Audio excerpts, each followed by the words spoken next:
ಅದು ಖಂಡಿತವಾಗ್ಲೂ ಬೇಜಾರಿದೆ. ಅದೊಂದು ರವಿಚಂದ್ರನ್ ಅವ್ರ ಸಾಂಗ್ ಏನೇ ಹೇಳು ಸಂಜು ಅವಳ ಮಾತು ಕೇಳು.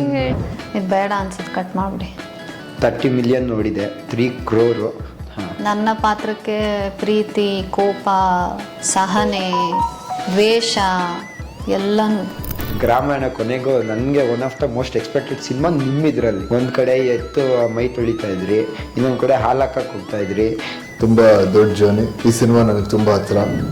ಯಾವುದಕ್ಕೂ ಏನು ತಲೆ ಕೆಡಿಸ್ಕೊಳಲ್ಲ. ಅಂದರೆ ಚೆನ್ನಾಗಿತ್ತು ಸರ್, ಕೇಳಿದಾಗ ಸೌಂಡಿಂಗ್ ಕೇಳಿದಾಗ ಎಲ್ಲನೂ ಇದೆ. ಇದೆಲ್ಲ ನೀವೇ ಕನ್ನಡ ಆಕ್ಟರ್ಗಳನ್ನೆಲ್ಲ ಬೇರೆ ಕಡೆ ಕಳಿಸ್ಬೇಕು ಅಂತ ಹೇಳ್ತಾ ಇದ್ದಾರೆ. ಹಾಯ್ ಎಲ್ಲ ನಮಸ್ತೆ, ನೀವು ನೋಡ್ತಾ ಇದ್ದೀರಾ KFI ಇನ್ಸೈಡರ್. ನಾನು ನಾಗಬಾಳ್ ಮಾತಾಡ್ತಾ ಇದ್ದೀನಿ. ಓಕೆ, ಇವತ್ತು ಗ್ರಾಮಾಯಣ ಚಿತ್ರತಂಡದ ಜೊತೆ ಇದ್ದೀನಿ. ವಿನಯ್ ಸರ್ ಇದ್ದಾರೆ. ಹಾಯ್ ಸರ್, ನಮಸ್ತೆ. ಹಾಯ್, ಹೇಗಿದ್ದೀರಾ? ಚೆನ್ನಾಗಿದ್ದೀನಿ ಸರ್, ನೀವು? ಸೂಪರ್. ಮೇಡಮ್ ನಮಸ್ತೆ. ಹಾಯ್ ನಮಸ್ತೆ. ಚೆನ್ನಾಗಿದ್ದೀರಾ? ಸೂಪರ್. ನೀವು? ಇವಾಗಲೂ ಲುಕ್ ಚೆನ್ನಾಗಿದೆ, ಇದರಲ್ಲೂ ಲುಕ್ ಚೆನ್ನಾಗಿದೆ. Thank you sir. ಹೇಳಿ, ಗ್ರಾಮಾಯಣ ಕೊನೆಗೂ ನನಗೆ one of the most expected cinema ನಿಮ್ಮಿದ್ರಲ್ಲಿ. ನಿಮ್ಮ ವಿನಯ್ ಸರ್ ನಿಮ್ಗೆ ಲಾಸ್ಟ್ ಟೈಮ್ ಇಂಟರ್ವ್ಯೂಯಲ್ಲೂ ಕೇಳಿದೆ ಗ್ರಾಮಾಯಣ ಯಾವಾಗ ಬರುತ್ತೆ ಅಂತ. ಈ ಗ್ರಾಮಾಯಣ ರಿಲೀಸಿಗೆ ಬಂದಿದ್ದೀರಾ ಜುಲೈ 3. ಹೇಗೆ ಅನಿಸ್ತಿದೆ? ಹೇಗಿದೆ ಓಡಾಟ ಎಲ್ಲ? ಅದೇ ಇವಾಗ ಸ್ಟಾರ್ಟ್ ಆಗ್ತಾ ಇದೆ. ಇನ್ನೊಂದು 2 weeks ಇದೆ ರಿಲೀಸ್ಗೆ. ಒಳ್ಳೆ ಪ್ರಮೋಷನ್ಸ್ ನಡೀತಾ ಇದೆ, ಒಳ್ಳೆ ಇಂಟರ್ವ್ಯೂಸ್ಗಳಾಗ್ತಾ ಇದೆ. ತುಂಬ ಖುಷಿ ಆಗ್ತಿದೆ ಗ್ರಾಮಾಯಣ ರಿಲೀಸ್ ಆಗ್ತಿರೋದು. ತುಂಬ ದೊಡ್ಡ ಜರ್ನಿ. ಈ ಸಿನಿಮಾ ನನಗೆ ತುಂಬ ಹತ್ತಿರ, ತುಂಬ ಇಷ್ಟ ಈ ಸ್ಕ್ರಿಪ್ಟ್ ಕೂಡ. ಸೊ ಅದಕ್ಕೋಸ್ಕರ ಇಷ್ಟು ಟೈಮ್ ಸ್ಪೆಂಡ್ ಮಾಡಿದ್ವಿ ಈ ಸಿನಿಮಾದಲ್ಲಿ. ಸೊ ಜುಲೈ 3 ಬರ್ತಿದೆ, ಖುಷಿ ಆಗ್ತಿದೆ. ಮ್ಯಾಮ್ ಹೇಳಿ, ನಿಮ್ಮದು ಆಫ್ಟರ್ ಒಂದು ಸ್ವಲ್ಪ ಗ್ಯಾಪ್ ಆದಮೇಲೆ ಗ್ರಾಮಾಯಣ ಬರ್ತಾ ಇದೆ. ಹೇಗೆ ಅನಿಸ್ತದೆ? ನಿಮ್ಮ ಇದರಲ್ಲೂ ಅಷ್ಟೇ ಲುಕ್ ಆಗಿರ್ಬೋದು, ಪ್ರತಿಯೊಂದು ಸೂಪರಾಗಿ ಕಾಣಿಸಿದೆ. ಟೀಸರ್ ಸಾಂಗ್ಸಲ್ಲೆಲ್ಲ ಹೇಗೆ, ಏನು ಎಕ್ಸ್ಪೆಕ್ಟ್ ಮಾಡ್ತಾ ಇದ್ದೀರಾ?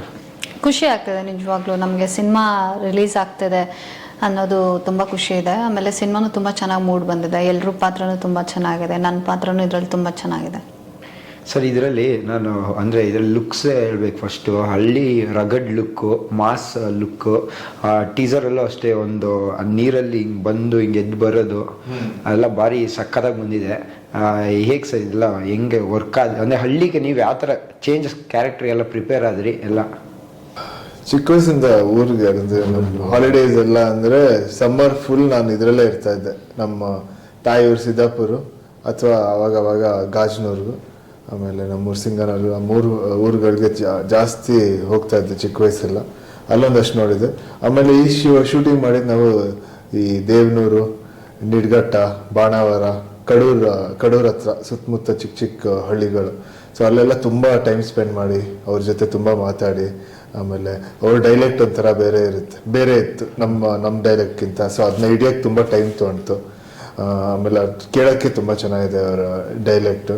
ಆಮೇಲೆ ಸ್ಕ್ರಿಪ್ಟಲ್ಲಿ ಸೀನನ್ ಕ್ಯಾರೆಕ್ಟರ್ನ ನಮ್ಮ ಡೈರೆಕ್ಟರ್ ತುಂಬ ಚೆನ್ನಾಗಿ ಬರೆದಿದ್ದಾರೆ. ಅದಕ್ಕೆ ಏನೇನು ಬೇಕು, ಸೀನಾ ಹೇಗೆ ರಿಯಾಕ್ಟ್ ಮಾಡ್ತಾನೆ, ಸೀನಾ ಹೇಗೆ ಯೋಚನೆ ಮಾಡ್ತಾನೆ, ಅದ್ರ ಬಗ್ಗೆ ಎಲ್ಲ ಕಂಪ್ಲೀಟ್ ಸ್ಕ್ರಿಪ್ಟಲ್ಲಿ ಅಷ್ಟು ಒಳ್ಳೆ ಬರವಣಿಗೆ ಇದೆ. ಸೊ ಅದರಿಂದ ಈಸಿ ಆಯಿತು. ಮೇಡಮ್, ನೀವು ಹಳ್ಳಿ ಪಾತ್ರ ಮೊದಲನೇ ಸತಿ ಅನ್ಸುತ್ತೆ ಮಾಡ್ತಾ ಇರೋದು. ಹೇಗೆ ಪ್ರಿಪೇರ್ ಆದ್ರಿ? ಹೆಂಗೆ ಹಳ್ಳಿ ಹುಡುಗಿ ಥರ, ಅಂದರೆ ಸೀರಿಯಲಲ್ಲಿ ಹಳ್ಳಿ ಥರ ಸ್ವಲ್ಪ ಕಾಣಿಸ್ತಾ ಇದ್ರಿ, ಇದರಲ್ಲಿ ಪ್ಯೂರ್ ಹಳ್ಳಿ ಹುಡುಗಿಯಾಗಿ ಲಂಗ ದಾವಣಿ ಹಾಕ್ಕೊಂಡು ಯಾವ ಥರ ಪ್ರಿಪೇರ್ ಆದ್ರಿ ಅಂತ? ಅಂದರೆ ಅದೇ ನಮಗೆ ಶೂಟಿಂಗ್ ಮುಂಚೆ ಹಳ್ಳಿಯವರ ಇಲ್ಲ? ಅಂದರೆ ನಾನು ಹುಟ್ಟಿದ ಚಿರಹಟ್ಟಿ. ಹಾಂ. ಸೊ ಆ ಕಡೆ ಗದಗ್ ಸೈಡೆ, ನಾನು ಗದಗ್ ಸೈಡು. ಅಂದರೆ ಈ ಸಿನಿಮಾಗೆ ನಾವು ಶುರು ಅಂದರೆ ಫ್ಲೋರ್ಗೆ ಹೋಗೋಕ್ಕಿಂತ ಮುಂಚೆ ಒಂದಷ್ಟು ನಾವೆಲ್ಲ ಪ್ರಾಕ್ಟೀಸ್ ಎಲ್ಲ ಮಾಡ್ತಾ ಇದ್ವಿ.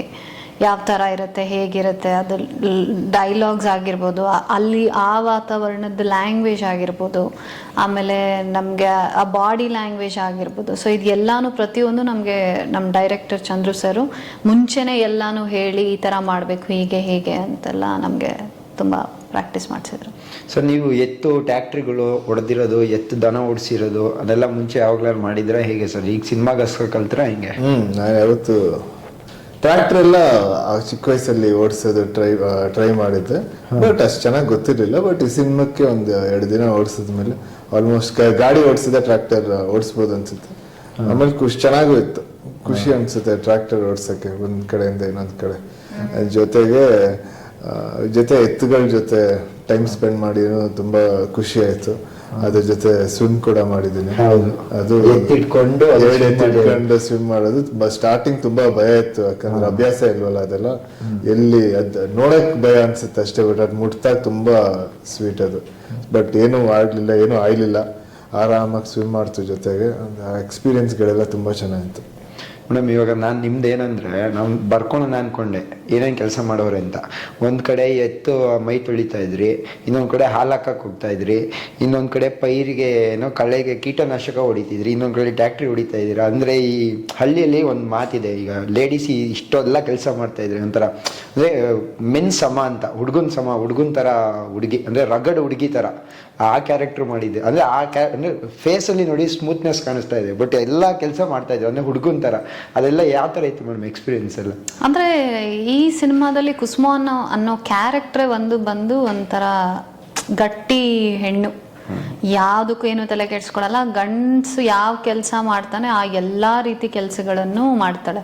ಹೊಲ ಉಳೋದ್ರಿಂದ ಹಿಡಿದು ಟ್ರ್ಯಾಕ್ಟ್ರು ಪ್ರತಿಯೊಂದೂ ಗಂಡಸ್ಗಿನ ಚೆನ್ನಾಗಿ ಕೆಲಸ ಮಾಡೋವಂಥ ಒಂದು ಕ್ಯಾರೆಕ್ಟರ್ ಇದರಲ್ಲಿ. ನೀವು ಮುಂಚೆ ಎಲ್ಲಾರು ಮಾಡಿದ್ರ ಅಂತ? ಇಲ್ಲ, ನನಗೆ ಇದು ಸಿನಿಮಾಗಳಲ್ಲಿ ಅಭ್ಯಾಸ.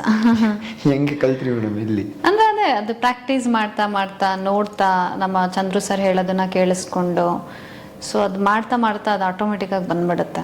ಸೊ ನಿಮಗೆ ಏನು ಸರ್ ಸಿಕ್ಸ್ ಸೆನ್ಸ್ ಅಂತ? ಸಿಕ್ಸ್ ಸೆನ್ಸ್ ಅಂದ್ರೆ six sense organs sir, sense organs. 6 ಇರೋದಲ್ಲ, 5 ಇರೋದು ಸೆನ್ಸ್ ಆರ್ಗನ್ಸ್. ಗೊತ್ತಿಲ್ಲ ಸರ್, ನಿಮ್ಗೆ 6ನೇದು ಯಾವುದು ಸರ್? ನೀವೇ ಹೇಳ್ಬೇಕು. 6 ಸೆನ್ಸ್ ಅಂದ್ರೆ ಏನಂದ್ರೆ ಅದು ಎಲ್ಲ ಸೆನ್ಸ್ ಆರ್ಗನ್ಸ್ ಯೂಸ್ ಮಾಡಿದಾಗ ಒಂದು ಸೆನ್ಸ್ ಬರುತ್ತೆ. 6 ಸೆನ್ಸ್ ಹೆಂಗಂದ್ರೆ ಈಗ ಒಂದು ಪಿಕ್ಚರ್ ನೋಡ್ತೀರಾ, ಇದು ಹಿಟ್ ಆಗ್ಬೋದು ಫ್ಲಾಪ್ ಆಗ್ಬೋದು ಅಂತ ನಿಮ್ಗೊಂದು ಸೆನ್ಸ್ ಬರುತ್ತೆ. ಸೊ ಅದನ್ನ 6 ಸೆನ್ಸ್ ಅಂತಾರೆ. ಸಿಕ್ಸ್ ಸೆನ್ಸ್ ಸೀನಾ, ಅದಕ್ಕೆ 6 ಸೆನ್ಸ್ ಅಂದ್ರೆ ಚೆನ್ನಾಗಿತ್ತು ಸರ್ ಕೇಳಿದಾಗ, ಸೌಂಡಿಂಗ್ ಕೇಳಿದಾಗ. 6 ಸೆನ್ಸ್ ಸೀನಾ ಅಂತ ಅಂದ್ರೆ ಕ್ಯಾರೆಕ್ಟರೈಸೇಷನ್ ಇರ್ತಾವಲ್ಲ, ಈಗ ಡಾಲಿ ಧನಂಜಯ್ ಆ ಥರ ಏನೋ ಒಂದು ನೇಮ್ ಹಿಂದಗಡೆ ಒಂದು ಕ್ಯಾರೆಕ್ಟರ್ ಇರ್ತದೆ. ಈ 6 ಸೆನ್ಸ್ ಸೀನಾ ಅಂತ ಅಂದ್ರೆ ನೇಮೇ ಪೆಕ್ಯುಲರ್ ಆಗಿದೆ, ಅಂದ್ರೆ ಸಖತ್ತಾಗಿದೆ. ಹೆಂಗೆ ಯಾರು ಸರ್ ಇಕ್ಕಿದ್ದು ಈ ಥರ ನೇಮ್ ಹಿಂಗೆ ಬರ್ಬೇಕಂತ? ಡೈರೆಕ್ಟರ್ ಅವರೆಲ್ಲ ರೈಟರ್ ಈ ಸಿನಿಮಾಕ್ಕೆ. ಸೊ ಅವರೇ 6 ಸೆನ್ಸ್ ಸೀನಾ ಅಂತ ಇಟ್ಟಿದ್ದು. ನನಗೂ ಕೇಳಿದ ತಕ್ಷಣನೇ ತುಂಬಾ ಇಷ್ಟ ಆಯ್ತು. ಅಂದ್ರೆ ಸೀನಂದ್ ಕ್ಯಾರೆಕ್ಟರ್ ಅದೇ ತರ ಅದೊಂದು ಸೆನ್ಸ್ ಇರುತ್ತೆ. ಸೊ ಏನೇ ಮಾಡ್ಬೇಕಂದ್ರೆ ಒಂದು ಫ್ಯೂಚರಲ್ಲಿ ಏನಾಗ್ಬೋದು ಏನಾಗದೇ ಇರ್ಬೋದು ಅನ್ನೋ ಒಂದು ಸೆನ್ಸ್ ಇರೋ ಹುಡುಗ. ಮ್ಯಾಮ್ ನಿಮ್ದು ಇದರಲ್ಲಿ ಯಾವ ಥರ ಕ್ಯಾರೆಕ್ಟರೈಸೇಷನ್ ಇದೆ? ಅಂದರೆ ಹಳ್ಳಿ ಹುಡುಗಿ ಅಂದರೆ ಯಾವ ಥರ ಅಂದರೆ ಲವ್ ಕ್ಯಾರೆಕ್ಟರೈಸೇಷನ್ ಇದೆ? ಓವರ್ ಆಲ್ ಮೂವಿಯಲ್ಲಿ ಯಾವ ಥರ ಕ್ಯಾರೆಕ್ಟರೈಸೇಷನ್ ರನ್ ಆಗುತ್ತೆ ಅಂತ? ಎಲ್ಲನೂ ಇದೆ. ನನ್ನ ಪಾತ್ರಕ್ಕೆ ಪ್ರೀತಿ, ಕೋಪ, ಸಹನೆ, ದ್ವೇಷ ಎಲ್ಲನೂ ಇದೆ ಸರ್. ಅಂದರೆ ಸಾಂಗ್ಸ್ಗಳಿಗೆ ಬರೋದಾದರೆ ಒಂದು 30 ಮಿಲಿಯನ್ ನೋಡಿದೆ, 3 crore. ಅದು ರಿಕ್ರಿಯೇಷನ್ ಸಾಂಗು. ಅಂದರೆ ಅದು ಆ ಥರ ಸಾಂಗ್ ಮಾಡ್ಬೇಕಾದ್ರೆ ಅಂದರೆ ಹಳೆ ಸಾಂಗ್ಗಳಿಗೆ ಏನು ತೊಂದರೆ ಆಗ್ದಂಗೆ, ಅದಕ್ಕೆ ಅಂತ ಒಂದು ಫ್ಯಾನ್ ಬೇಸ್ ಮುಡ್ದಂಗೆ ಮಾಡಬೇಕು ಈ ಸಾಂಗು. ಅದೆಷ್ಟೋ ಚಾಲೆಂಜಿಂಗ್ ಆಗಿತ್ತು, ಬಟ್ ಸಾಂಗ್ ತುಂಬ ಅದನ್ನು ಸೂಪರ್ ಹಿಟ್ ಮಾಡಿದ್ದಾರೆ ಮಾಡಿ. ಅದೆಲ್ಲ ಪ್ಲಾನಿಂಗ್ ಎಲ್ಲ ಹೆಂಗಾಯ್ತು, ಹೇಗಿತ್ತು ಸರ್ ಔಟ್ಪುಟ್ ಬಂದಾಗ? ಅದೇ ನಂಗೂ ಸ್ಟಾರ್ಟಿಂಗ್ ಈ ಸಾಂಗ್ ಇದಕ್ಕೆ ಮಾಡೋಣ ಅಂದಾಗ ನಂಗೂ ಬೇಡ ಅಂತಾನೆ ಅನಿಸ್ತಾ ಇತ್ತು. ಯಾಕಂದ್ರೆ ಅದು ಅಷ್ಟು ಒಳ್ಳೆ ಸಾಂಗ್, ಅಷ್ಟು ಫೇಮಸ್ ಸಾಂಗ್. ಆಮೇಲೆ ದೊಡ್ಡಪ್ಪ ಬೇರೆ ಆ ಥರ ಅಷ್ಟು ಒಳ್ಳೆ ಸಖತ್ತಾಗಿ ಡ್ಯಾನ್ಸ್ ಮಾಡ್ತಾ ಅದನ್ನ ತಿರ್ಗಾ ಮಾಡೋದು ತುಂಬ ಕಂಪೇರ್ ಮಾಡ್ತಾರೆ, ಇದಾಗ ಸರಿಯೇ ಬರಲ್ಲ ಅಂತ ಅನ್ಕೊಂಡೆ. ಬಟ್ ಅವಾಗ ಪೂರ್ಣಚಂದ್ರ ಅವ್ರು ಸುಮ್ಮನೆ ಒಂದು ಟ್ರೈ ಮಾಡಿ ತೋರಿಸ್ತೀನಿ ಅಂದ್ಬಿಟ್ಟು ಮಾಡಿ ತೋರಿಸಿದೆ. ಅವಾಗ ಕೇಳಿದ ತಕ್ಷಣನೇ ತುಂಬ ಇಷ್ಟ ಆಗೋಯ್ತು. ಆ ಬೀಟ್ಸ್ ಎಲ್ಲ ಹೊಸದು ಕೊಟ್ಟಿರೋದು ತುಂಬ ಚೆನ್ನಾಗಿ ಮಾಡಿದ್ದು, ತುಂಬ ಕ್ಯಾಚಿ ಅನಿಸ್ತು. ಸೊ ಅವಾಗ ಎಲ್ಲರೂ ಸೇರಿ ಇದನ್ನ, ಬಟ್ ಇದು ನಮ್ಮ ಪ್ರೊಡ್ಯೂಸರ್ಗಳದ್ದು ಚಾಯ್ಸ್ ಇತ್ತು ಈ ಸಾಂಗ್ನ ಹಾಕೋಣ, ಅವ್ರದ್ದು ಐಡಿಯಾ ಇತ್ತು. ಜೊತೆಗೆ ನಮ್ಮ ಮುರಳಿ ಮಾಸ್ಟರ್ ಕೊರಿಯೋಗ್ರಾಫ್ ಮಾಡಿದ್ರು. ತುಂಬಾ ಒಳ್ಳೆ ಸ್ಟೆಪ್ಸ್, ಈಸಿ ಸ್ಟೆಪ್, ಸಿಂಪಲ್ ಸ್ಟೆಪ್ಗಳು ಹಾಕಿ, ಆಮೇಲೆ ಕಾಸ್ಟ್ಯೂಮ್ಸ್ ಕೂಡ ತುಂಬಾ ಚೆನ್ನಾಗಿತ್ತು. ಸೊ ಅದಕ್ಕೆ ಓವರ್ ಆಲ್ ತುಂಬಾ ಚೆನ್ನಾಗಿ ಬಂದು ಅದಕ್ಕೆ ಅನ್ಸಿದೆ ಜನಕ್ಕೂ ಅಷ್ಟು ಇಷ್ಟ ಆಗಿರೋದು. ಮ್ಯಾಮ್ ನೀವು ಆ ಸಾಂಗಲ್ಲಿ ಮಾಡಿದಾಗ ಹಳೆ ಸಾಂಗ್ ನೋಡಿರ್ತೀರ, ಈ ಸಾಂಗ್ ಮಾಡಿದಾಗ ಎಷ್ಟು ಇದಾಗಿತ್ತು, ಎಷ್ಟು ಕ್ಯೂರಿಯಾಸಿಟಿ ಆಗಿದ್ರಿ, ಹೇಗೆ ಅನ್ನಿಸ್ತು ಸಾಂಗ್ ಮಾಡಿದೆ ಔಟ್ಪುಟ್ ಬಂದಮೇಲೆಲ್ಲ? ಖುಷಿ ಆಯಿತು. ಆ ಒಂದು ಸಾಂಗ್ನ ನಾವು ಮತ್ತೆ ರೀಕ್ರಿಯೇಟ್ ಮಾಡಿಬಿಟ್ಟು ಅದಕ್ಕೆ ನಾವು ಡಾನ್ಸ್ ಮಾಡ್ತಿದ್ದೀವಿ ಅನ್ನೋದು ನಿಜವಾಗ್ಲೂ ಒಂದು ತುಂಬ ಖುಷಿ ಆಯಿತು. ಆಮೇಲೆ ನಮ್ಮ ಮ್ಯೂಸಿಕ್ ನಮಗೆ ಅದು ಕೇಳಿದ ತಕ್ಷಣವೇ ಇಷ್ಟ ಆಗೋಯ್ತು. ಸೊ ಹಾಗಾಗಿ ಇವರೆಲ್ಲ ಡಿಸೈಡ್ ಮಾಡಿ ಅದು ಮಾಡೋಣ ಅಂದಾಗ ತುಂಬ ಖುಷಿ ಆಯಿತು. ಸರ್ ಇನ್ನೊಂದು ಇದರಲ್ಲೂ ಅಷ್ಟೇ, ಏನೇ ಹೇಳು ಸಂಜು ಅದ ಥರ, ಅಂದರೆ ಅದೇ ಥರ ಏನೇ ಹೇಳು ಕುಸುಮ ಅಂತ ಇಟ್ಟಿದ್ದೀರಾ ಸಂಜು? ಅದು ಇನ್ನೊಂದು ಸಾಂಗ್ ಇದೆ ರವಿಚಂದ್ರನ್ ಅವ್ರ ಸಾಂಗ್, ಏನೇ ಹೇಳು ಸಂಜು ಅವಳ ಮಾತು ಕೇಳಿ. ಅದೇ ತರ ಇದರಲ್ಲಿ ಏನೇ ಹೇಳು ಸಂಜು ಆ ಥರ ಅದೇ ಅನ್ಕೊಂಡೆ ನಾನು ಫಸ್ಟ್ ನೋಡಿದಾಗ. ಒಳಗಡೆ ಬೇರೆ ಸಖತ್ತಾಗಿತ್ತು ಸಾಂಗ್. ಇದ್ರಲ್ಲೂ ಅದೇ ತರ ಹೆಂಗೆ ಸರ್ ಇದೇ ತರ ಬಂದಿತ್ತು? ನೋಡ್ಲಿಲ್ವಾ ವಿಡಿಯೋ ನೀವು? ನೋಡಿ ಸರ್. ಅಂದ್ರೆ ಯಾವ ತರ ಇದನ್ನು ಯಾವ ತರ ಶುರು ಮಾಡೋದ್ರಿಂದ ಸರ್? ಅಂದ್ರೆ ಹಿಂಗೆ ಬರ್ಬೇಕು ಹಳ್ಳಿ ಹಳ್ಳಿ ಅಂದ್ಮೇಲೆ ಅಂದ್ರೆ ಸಾಂಗ್ ಸಾಂಗ್ ಹೌದು ಸರ್, ಸಾಂಗು ಅದೇ ತರನೇ ಸ್ಟಾರ್ಟ್ ಆಗುತ್ತೆ ಇದನ್ನು ಕೂಡ. ಇದು ಅದೇ ಸೆಕೆಂಡ್ ರೀಕ್ರಿಯೇಷನ್ಸ್ ತರ ಬಂದ್ಬಿಡ್ತಿತ್ತು, ಬರೀ ಟೈಟಲ್ ನೋಡಿದ್ರೆ ಅಷ್ಟೇ ಒಳಗಡೆ. ಆಕ್ಚುಲಿ ನಮ್ದು ಇನ್ನ ಒಂದು ನಾವು ಕ್ಲಾರಿಫೈ ಮಾಡ್ಬೇಕು, ನಮ್ದು ತಡ್ಕನು ಕೂಡ ಒಂದ್ ಯಾವ್ದೋ ಬೇರೆ ಹಾಡಿಂದು ರೀಕ್ರಿಯೇಷನ್ ಅಂತ ಹಾಕಿದ್ದಾರೆ. ಅದು ಯಾವ ಹಾಡದು ನಾವು ತುಂಬಾ ಕಡೆ ನೋಡಿದ್ವಿ ಗೊತ್ತಾ, ಹಾಡ್ನ ಎಲ್ಲರೂ ಕಳಿಸ್ತಾ ಇದ್ರಲ್ಲ, ರವಿಚಂದ್ರನ್ ಸರ್ದೆ ಸಾವಿಗಾಗಿ ನಾನು ಅಂಜಲಾರೆ, ಆ ಹಾಡ್ದು ರೀಕ್ರಿಯೇಷನ್ ಅಂತ ಬಂತು, ತಡ್ಕ ಅನ್ನೋ ಸಾಂಗ್. ಬಟ್ ಅದು ರೀಕ್ರಿಯೇಷನ್ ಅಲ್ಲ, ಇದು ಗ್ರಾಮಾಯಣದು ಸೋಮೇಕ್ ಸಾಂಗ್, ಅದು ರೀಕ್ರಿಯೇಷನ್ ಅಂತೂ ಖಂಡಿತವಾಗ್ಲೂ ಅಲ್ಲ. ಸೊ ಹಾಗೆ ಏನೇ ಹೇಳು ಕುಸುಮನು ಕೂಡ ಸೋಮೇಕೆ, ದಟ್ ಇಸ್ ನಾಟ್. ಕೇಳಿದಾಗ ಸರ್ ಸೌಂಡಿಂಗ್ ಕೇಳಿದಾಗ ಒಂದೇ ಒಂದ್ಸತಿ ನೇಮ್ ಎಲ್ಲ ನೋಡಿದಾಗ ನೇಮ್ ಅಂತ ಹೇಳ್ಬೋದು, ಬಟ್ ಟ್ಯೂನ್ ಕಂಪ್ಲೀಟ್ಲಿ ಬೇರೆ ಅನ್ಸುತ್ತೆ. ಸೊ ತಡ್ಕದಲ್ಲಿ ಬೈನಾಕ್ಯುಲರ್ ತುಂಬಾ ಸಕ್ಕದಾಗಿರುತ್ತೆ ಸರ್, ಮೋಟರ್ ರಿಪೇರಿ ಮಾಡೋದು ಅದೆಲ್ಲ. ಬೈನಾಕ್ಯುಲರ್ ಇಟ್ಕೊಂಡು ನೋಡಕ್ಕೆ ಒಂಥರ ಸಖತ್ತಾಗಿತ್ತು. ಅದು ಮೋಟರ್ ಪಂಪ್ ಸೆಟ್ ಹೆಂಗಿತ್ತು ಸರ್, ಅದು ಇಟ್ಕೊಂಡು ನೋಡಿದಾಗ ಬೋರ್ ಹಾಕೋದಿದ್ದು. ಅದೇ ಸರ್, ಬೋರಿಂಗ್ ಪಂಪ್ ಸೆಟ್ ಇಂದು ಅದು ಆ ಸಾಂಗ್ ಅಲ್ಲಿ. ಅದು ಅಂದ್ರೆ ಓವರ್ ಆಲ್ ಎಲ್ಲ ವಿಜುವಲ್ಸ್ ಸೂಪರ್ ಆಗಿದೆ. ಆ ವಿಜುವಲ್ಸ್ ಹಂಗ್ ನೋಡಿ ಹಿಂಗ್ ಪಾಸ್ ಆಗ್ಬೇಕಾದ್ರೆ ಸೈಕಲ್ ಅಲ್ಲಿ, ಅದು ಅವರು ಮೇಡಮ್ದು ಅಷ್ಟೇ ಕುಡ್ಲು ಏನೋ ಕೊಡ್ಲಿ ಇಟ್ಕೊಂಡು ಹಂಗೆ ಸೈಕಲ್ ತುಳ್ಕೊಂಡು ಹೋಗ್ತಾ ಇರ್ತಾರೆ, ಪೈಪ್ ಇಟ್ಕೊಂಡು. ಅದು ಸಕ್ಕದಾಗಿತ್ತು, ಅದು ಇಲ್ಲ ಹೆಂಗಿತ್ತು ಸರ್. ಅದೇ ಅದಕ್ಕೆ ಇದು ಸೀನ್ಗಳು ತುಂಬಾ ಫ್ರೆಶ್ ಆಗಿ ಬರ್ದಿದ್ದಾರೆ. ಆ ಕಡೆ ಒಂದೊಂದು ಸೀನ್ಗಳು ನೋಡಿದ್ರೇನೆ ವಿಷಯ ಏನೇ ಇದ್ರೇನು, ಬಟ್ ಅದನ್ನ ತೋರಿಸೋ ರೀತಿ ತುಂಬಾ ಚೆನ್ನಾಗಿದೆ.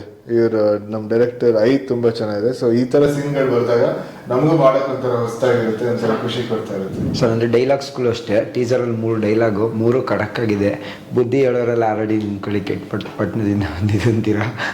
ಡೈಲಾಗ್ಸ್ ಬಗ್ಗೆ ಹೇಳಿದ್ರೆ ಸರ್, ಅದೇ ಆ ಡೈಲಾಗ್ ತುಂಬಾ ಇದೆ ಅನ್ಸುತ್ತೆ. ಯಾಕಂದ್ರೆ ನಮ್ಗೆ ಚಿಕ್ಕ ವಯಸ್ಸಲ್ಲಿ ಇಲ್ಲ ಒಂದು ಟೈಮಲ್ಲಿ ಎಲ್ಲರೂ ಬುದ್ಧಿ ಮಾತು ಹೇಳ್ತಾನೆ ಇರ್ತಾರೆ. ಯಾರು ಸಿಕ್ಕಿದ್ರೇನು ಕೇಳ್ತೀವಿ ಅಂತ ಹೇಳಿದ್ರೆ, ಯಾರು ಸಿಕ್ಕಿದ್ರೇನು ಏನಾರು ಹೇಳ್ತಾರೆ, ಇದ್ ಮಾಡು ಅದ್ ಮಾಡು ಇದ್ ಮಾಡು ಅದ್ ಮಾಡು. ಅವ್ರಿಗೆ ಅದ್ರ ಬಗ್ಗೆ ಗೊತ್ತಿರುತ್ತೋ ಗೊತ್ತಿಲ್ವೋ ಅದ್ರ ಹೇಳೋದು ಹೇಳ್ತಾನೆ ಇರುತ್ತೆ. ಸೊ ಅದನ್ನೆಲ್ಲ ಹಿಡ್ಕೊಂಡು ಒಂದಷ್ಟು ಡೈಲಾಗ್ಸ್ ಬರ್ದಿದ್ದಾರೆ, ಚಿಕ್ಕ ಲೈನ್ಗಳು, ಬಟ್ ತುಂಬಾ ಇಂಪ್ಯಾಕ್ಟ್ಫುಲ್, ತುಂಬಾ ಚೆನ್ನಾಗಿ ಎಲ್ಲರಿಗೂ ರಿಲೇಟಬಲ್ ಆಗಿರೋ ಒಂದಷ್ಟು ಡೈಲಾಗ್ಸ್. ನನಗೆ ಸಖತ್ ಇಷ್ಟ ಆಯ್ತು. ಮೇಡಮ್ ನಿಮ್ದು ಯಾವ ಥರ ಇದೆ ಮ್ಯಾಮ್ ಡೈಲಾಗ್ಸ್ ಎಲ್ಲ? ನಮಗೆ ಒಂದು ಡೈಲಾಗ್ಸ್ ಇನ್ನೂ ಯಾರು ಕೇಳಿಸಿಲ್ಲ, ಬಟ್ ಇಷ್ಟೆಲ್ಲ ಹಳ್ಳಿ ರಗಡ್ ಲುಕ್ಕು ಇಷ್ಟೆಲ್ಲ ಇದ್ದರೆ ಡೈಲಾಗ್ಸ್ ಯಾವ ಥರ ಲೋಕಲ್ ಪಕ್ಕ ಲೋಕಲ್ ಆಗಿದೆ, ಯಾವ ಥರ ಇದೆ? ಪಕ್ಕ ಒಂದು ಹಳ್ಳಿ ಹುಡುಗಿ ಹೇಗಿರ್ತಾರೆ ಆ ಥರ, ಯಾವುದಕ್ಕೂ ತಲೆಗೆಡ್ಸ್ಕೊಳ್ಳಲ್ಲ, ಯಾರನ್ನು ಮೆಚ್ಚಿಸೋ ಮಾತುಗಳಿಲ್ಲ. ಮ್ಯಾಮ್ ನಿಮಗೆ ಕುಡ್ಲು ಸೈಕಲ್ಲು ಟ್ಯಾಕ್ಟ್ರಿ ಎಲ್ಲ ಹೊಡಿಯೋಕೆ ಬರುತ್ತಾ ಇಲ್ವಾ ಅಂತ? ಪ್ರಾಕ್ಟೀಸ್ ಹೊಡಿತೀರಾ? ಪ್ರಾಕ್ಟೀಸ್. ಸರ್ ಹೆಂಗಿತ್ತು ಸರ್ ನಿಮಗೆ ಟ್ಯಾಕ್ಟ್ರಿ ಏನಾರು ಹೊಡಿಬೇಕಾದ್ರೆ ಏನಾರು ಭಯ ಆಗ್ತಿರ್ಲಿಲ್ಲ ಕೂತ್ಕೊಳಕ್ಕೆ? ಗ್ಯಾರಂಟಿ ಸ್ಟಾರ್ಟಿಂಗ್ ಭಯ ಆಗ್ತಾ ಇತ್ತು, ಬಟ್ ಒಂದೆರಡು ಸಲ ನೋಡ್ದೆ ನಿಂತ್ಕೊಂಡು ಹೆಂಗ್ ಓಡಿಸ್ತಾರೆ. ಫಸ್ಟ್ ಅವ್ರೊಬ್ರೆ ಓಡಿಸೋದು ನೋಡಿದ್ರ? ಆಯ್ತು ಕರೆಕ್ಟ್ ಆಗಿ ಓಡಿಸ್ತಾರಂತ ಆಮೇಲೆ ಹೋಗಿ ಕೂತ್ಕೊಂಡು. ಸರ್ ಶೂಟಿಂಗ್ ಅಲ್ಲಿ ಎಲ್ಲೆಲ್ಲಿ ಮಾಡ್ಕೊಂಡು? ಶೂಟಿಂಗ್ ಮೊದಲು ದೇವನೂರು, ಕಡೂರು ಪಕ್ಕ ದೇವನೂರು, ಬಾಣವಾರ, ನಿಡ್ಗಟ್ಟ, ಅದಾದ್ಮೇಲೆ ಚನ್ನಪಟ್ಟಣ ಹತ್ರ ಒಂದಷ್ಟು ದಿನ ಮಾಡಿದ್ವಿ, ಕನಕಪುರ ಹತ್ರ ಒಂದಷ್ಟು ದಿನ ಮಾಡಿದ್ವಿ, ದೇವರಾಯನ ದುರ್ಗ ಹತ್ರ ಒಂದಷ್ಟು ದಿನ ಮಾಡಿದ್ವಿ. ಆಮೇಲೆ ಇಂಡೋರ್ ಎಲ್ಲ 1-2-3 ಶಾಟ್ ಮಾತ್ರ ಬೆಂಗಳೂರಲ್ಲಿ ಮಾಡಿದ್ವಿ. ಬಟ್ ಚೆನ್ನಾಗಿತ್ತು, ಎಲ್ಲ ಕಡೆ ಹೋಗಿ ಶೂಟ್ ಮಾಡೋಕ್ಕೆ ತುಂಬ ಖುಷಿ ಆಗಿತ್ತು. ಮೇಡಮ್ ಶೂಟಿಂಗ್ ಅಲ್ಲಿ ಯಾವ್ದಾರು ಒಂದು ಒಳ್ಳೆ ಫನ್ನಿ ಮೂಮೆಂಟ್, ಒಳ್ಳೆ ಸಖದಾಗಿರೋ ಮೂಮೆಂಟ್ ಅಂದ್ರೆ ಯಾವ್ದಾರು ಹೇಳಿದ್ರೆ ಒಂದು ಎಕ್ಸ್ಕ್ಲೂಸಿವ್ ಆಗಿ? ಫನ್ನಿ ಮೂಮೆಂಟ್ ಸೈಕಲ್ ಗೀಕಲ್ ಬಿದ್ದಿರೋದು ಆ ಥರ ಏನಾರು? ಅವೆಲ್ಲ ಬಿದ್ದಿದ್ದೀವಿ, ಫನ್ನಿ ಮೂಮೆಂಟ್ ನೋವು ಮಾಡ್ಕೊಂಡಿದ್ದೀವಿ.